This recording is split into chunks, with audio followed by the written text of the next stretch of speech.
манай жудо бүхэн холбооны хувьд бол маш сайхан жил болж өнгөрлөө. Учир нь бол олимпиад жил, тэгээд дэлхийн аврагтай жил, Азийн наадамтай, Азийн аврагтай. Тэгээд манай баг бол манай шгшээ баг маань бол 2024 онд бол Аз ТV-ийн авраг шалралт тэмцээнээс 3 алт, 3 мөнгө, 4 хүрэл медаль, 5 хүрэл медаль гэсэн амжилттайгаар Азийн авраг шалралт, ТV-ийн авраг шалралт тэмцээнд холимог багийнхаа төрөлд мөнгөн медаль багаараа хүртсэн амжилттайгаар ТV авраг шалралт тэмцээнд өндөрсөн.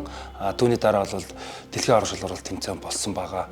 Дэлхийн авраг шалралт тэмцээнд маань бас Монгол Улсын жудо бүхийн холбоо маань 6 дахь дэлхийн аваргаа үлгэдэж авсан байгаа. Дэлхийн авраг шалралт тэмцээнд маань Баасан хүмүүс 48 кг хэмжээнд алтан медаль, 73 кг хэмжээнд олон улсын хэмжээний мастер залуу тамирч анх цаяа маань анх удаа тэмцээнд дэлхийн авраг шалралт тэмцээнд оролцоод хүрэл медалийн болцол хангасан.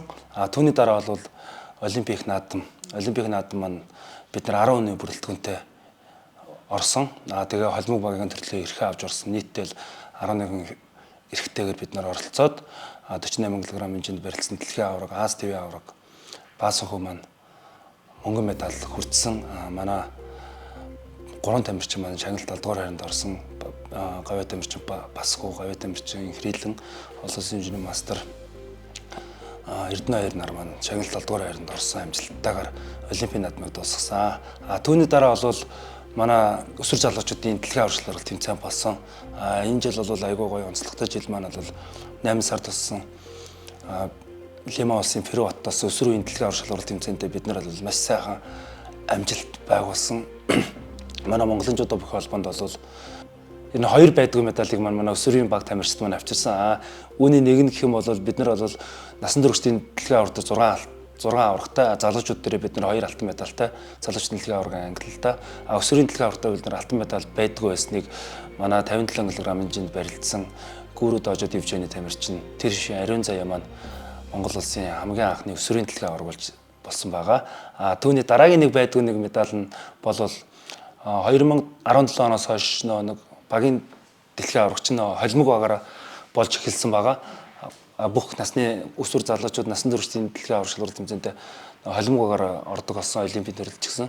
Үүнд бол бид нар бол хараахан залуучууд насан туршидтэй бол холимог багийн дэлхийн авраг шалралт тэмцээнд бол медаль хараахан хүртэж чадаагүй байсан. Нэг бол энэ жил өсвөрийн баг тамирчид маань анх удаа холимог багийн дэлхийн авраг шалралт тэмцээнээс багаараа хүрэл медаль хүртсэн амжилттайгаар ер нь бол тэмцээнээ дуусгасан. Өсвөрийн дэлхийн аврагтаа бол бид нар 1 алт, 2 мөнгө, 1 хүрэл медальтай гэсэн 4 амжилт, 4 хүн медаль авсан, холимог багтаа бол хүрэл авсан.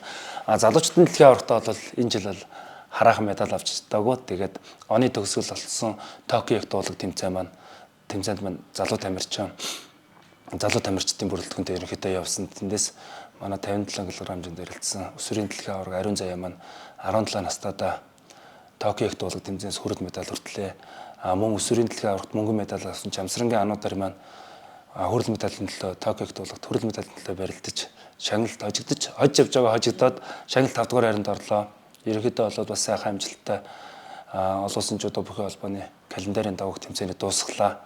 Тэгээд сая өнгөрдөг хагасан буцаанд болсон тэмцээн болох оны хамгийн сүүлийн тэмцээн Москвад болсон Москва тур супер финал гээд тэмцээнд манай баг тамирчид маань оролцоод 2 алтан медаль, 5 хүрэл медальтайгаар эх орондоо өчтөр ирээд ингээд тэмцээнээ өндөрлөө яж байна. Ер нь бол сая бол Токио Гранд Слам дээр бол ерөнхийдөө харьцангуй залуу бүрэлдэхүүнтэй Москва руу ч гэсэн залуу бүрэлдэхүүнтэй явж байна. Ягаад гэвэл нэг Лос Анжелес Олимпик цикл эхэлж байгаа. Бид нар бас залуу тамирчдыгаа, өсвөр залуучдын тамирчдыг төлхөө дэмжиж бас оноонд оролдуулъя, чансаагийн дээшлүүлэе гэсэн зорилготойгоор ер нь ажиллаж байгаа. Хүнд жингийн хувьд бол ерөнхийдөө бол манай Япон улсад гэхэд одоо 2 тамирчин маань бэлтгэгдэж байна. Одоо Лутагийн Инколд гэдэг байгаа, Өсгөрийн Перле жамс байгаа.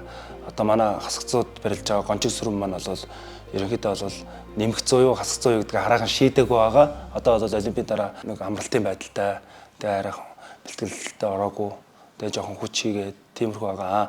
Манай Цэцэн цэнгэлийн хувьд бол олимпийн дараа өвдөгний хагалгаанд орсон байгаа. Ерөнхийдөө бол нэг он гараад нэг 4-5 сараас ер нь бэлтгэлдээ орчих болов гэж бодож байна. Тэгээд ер нь бол Японд бас бэлтгэж байгаа тамирчид манаас Монголд ирээд улсын аваргаараа орно гэсэн төлөвлөгөөтэй байгаа. Тэр эдийг харж байгаа л ер нь сайн бэлдэнэ гэж бодож энэ том жиндээ бол мөн 90 кг-ын жинд бол бас Японд бас нэг бэлтгэл хийж байгаа. Догдорж гээд нэг залуу байгаа. Тэр маань бас ирж улсын аврал шалралт тэмцээнд орно.